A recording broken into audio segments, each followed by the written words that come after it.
On August 20th, 1989, Eric and Lyle Menendez returned home to their family's mansion in Beverly Hills and knew right away something was wrong. The driveway gate was unlocked, and then they went to their front door and it was already open. They pushed the door open and cautiously walked inside and saw there was blood on the ground and looked in their TV room, and there, slouched against the couch, was their father, Jose, and their mother, Kitty. They had both been executed. The police show up, they go inside, and just based on the brutality of the injuries, Jose and Kitty had clearly been gunned down with shotguns and multiple blasts. The police, because of that, assumed this has got to be a mob hit. There is some real aggression here. This is not an accident. This is a statement. The police immediately turned to Jose's business. He was the CEO of this very prominent media company, and they figured that somewhere in his dealings there must have been a bad actor that was after him. And so for the first 6 months of the investigation, the focus was almost exclusively on Jose's business contacts. Meanwhile, Lyle and Eric seemed to go totally crazy. They immediately inherited the $14 million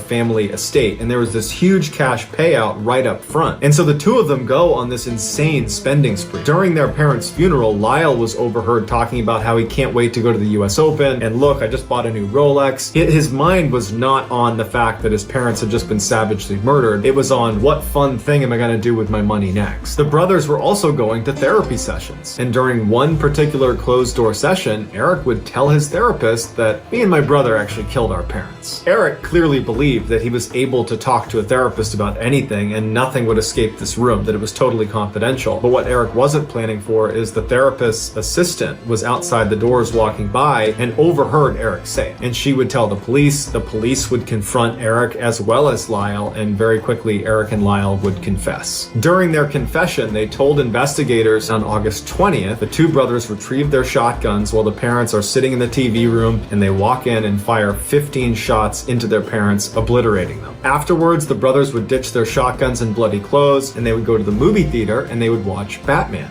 After the movie was over, they go back to the mansion knowing exactly what they're gonna find, and they go in and they put on this big performance, but it was all a lie because they killed their parents for their money. Eric and Lyle were given life sentences and were sent to separate prisons, but actually just recently they were reunited in the same jail. 30 years after their crime, a guy who collected NBA trading cards was rooting through some of his older cards, and he came across the Mark Jackson 1990 card. And he noticed in the background of the picture, sitting courtside, is none other than Eric and Lyle Menendez. It was during that 6-month crazy spending spree after they had murdered their parents, when they were going around buying up whatever they wanted, and they had bought courtside tickets to that particular game, and they happened to be immortalized on this playing card.